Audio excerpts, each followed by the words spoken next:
Hey guys, Scott Gaylor, Tone Junkie Chronicles, and I am here today to talk to you about the phenomenon of fake shredders.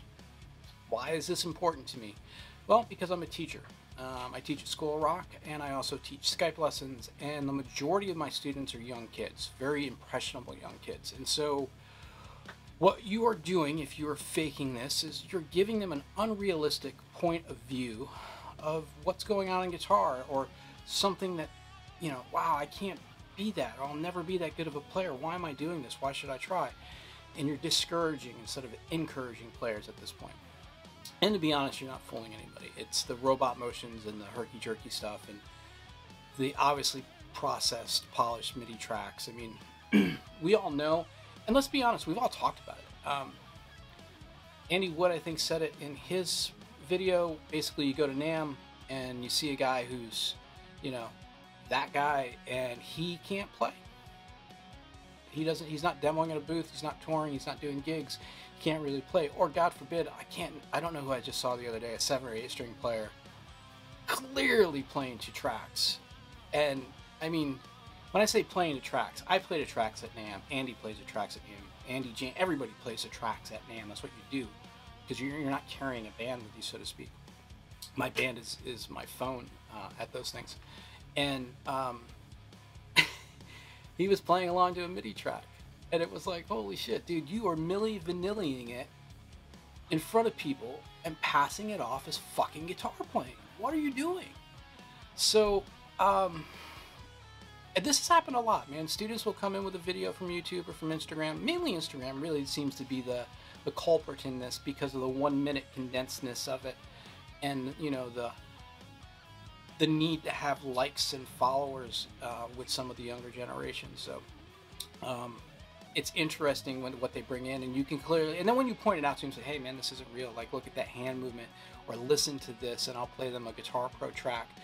I carry my iPad and I have this hooked up to it, which hooks up to my MIDI pickup telly, which is over here, with my Fishman triple play on it, and I run that, and I'll tab out stuff for my students or whatever as we go, and I'll show them, like, look, you can speed this up or slow it down, it's not real. And then they can start to hear that the picks, the pick attack isn't right, and all those type of things. So the first thing I want to say is, to anybody who's doing that, just stop it. You're not fooling anybody. To any companies too, as an artist who's endorsed, like I have endorsements with companies and I have great relationships with guys. If you're endorsing any of these guys, stop it. You make us all look bad. Luckily, I don't share endorsements with anybody who's been an accused faker or even a proven faker. I mean, Levi Clay is about to blow the lid off all that with his next video, so I'm really looking forward to that, Levi.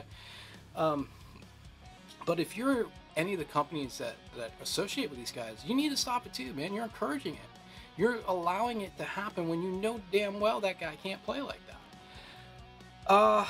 And again, the frustrating part is I work with kids, and they come in and they'll get really bummed out because they're not progressing fast enough, or they're not going through the motions fast enough, and they don't understand why this kid, this 8-year-old kid from China can do this. And by the way, that's not a dig at anybody. I just pulled that randomly out of my butt.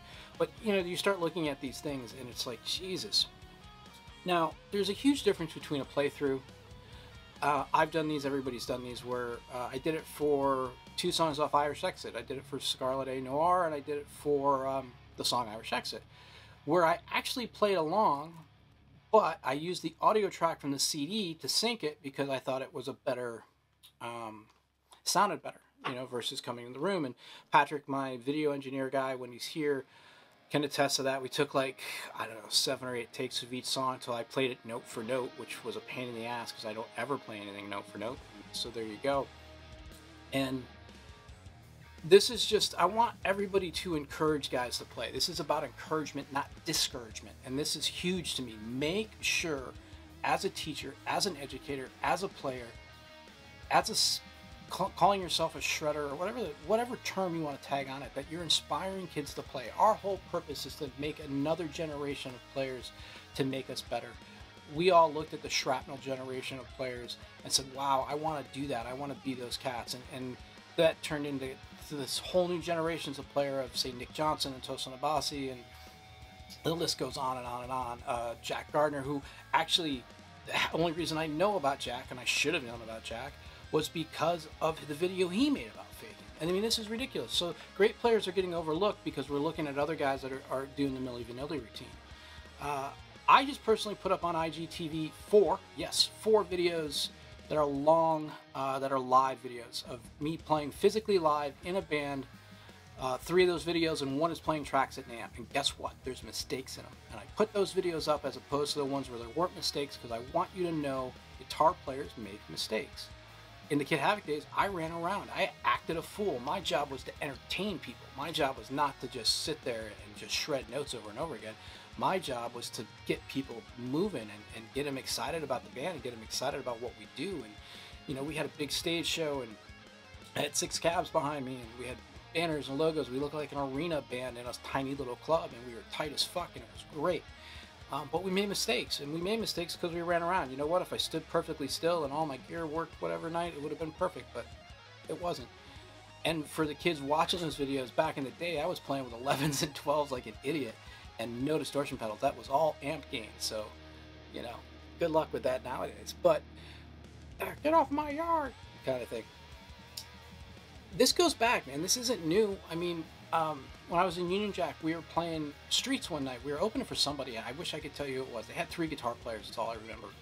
It was the first time I saw piped in backing vocals. I've never seen that before. We were at sound check, and Streets used to take care of everybody. Big buffet, and everybody had, you know, a nice. We had like this basement dressing room that was really cool, and the band had a sampler. I think it was an Akai, if I remember correctly, and the guy would press play basically when the backing vocals would come in, and it was like, holy shit, what is this? This is stupid. This is cheating. And I remember Paul and I sitting downstairs getting ready to go on, and we were like, wow, you know, because we never thought of cheating. We ran around, acted a fool, and the backing vocals sounded good with myself and Alan, and great. If they didn't, then they didn't, you know. Paul could sing. None of us could really sing, you know what I mean? So next, to take that a step further, same time frame, Vinnie Vincent record came out, the one that didn't have Mark Slaughter on it, and it was amazing. But Vinnie sped up all the solos, and it was like, holy shit, what is this mess? Because we went and saw him live at Lemoore, and he was terrible. He couldn't play his own shit, and that's what I'm talking about. So again, man, I want guitar players, young kids, I want young kids to be encouraged, not discouraged. And it's simple. And I know that's a cheesy tagline, but we got to do it, man. There's so many great players out there. Look at Andy Wood. Look at Teo Masato. I never get his name correctly. Look at Tomo. Look at Nick Johnson. Look at Jack Gardner. Look at Andy Wood. I mean, the list goes on and on. There's so many great players to look at and emulate who aren't faking it, who aren't being bullshit composers through Guitar Pro. Just stop, man. Please. As a guitar teacher, can I ask you to stop? You know what I mean? Or tell you what, let's put a disclaimer on it. Say, hey, this is Guitar Pro. I'm using an app, and I'm composing this. So my knowledge of theory has become so strong that I can't play what I can hear, but at least I can compose it. That I would be okay with. But miming it, pretending that you did it, is just complete bullshit. And Levi's making a video, boys, and you're all getting called out. So there you go. So I encourage you to go over my Instagram TV, which you're probably on right now, because that's probably where this video is going to end up, and watch those 4 videos, and you'll see a very young me to current me last year at Winter NAMM, and you'll see mistakes, and you'll see some great playing and some stuff in between. And one thing I think is interesting, you'll see that is my tone stayed very consistent through all those years. So there you go. Remember, kids, don't buy into the fakes. Players, encourage, don't discourage these kids. I want you all to be great players, but I want you to be honest, great players. Everybody who's pointed these things out, I salute you. Too long to name everybody, but Scott, Tone Junkie Chronicles, signing off. Peace.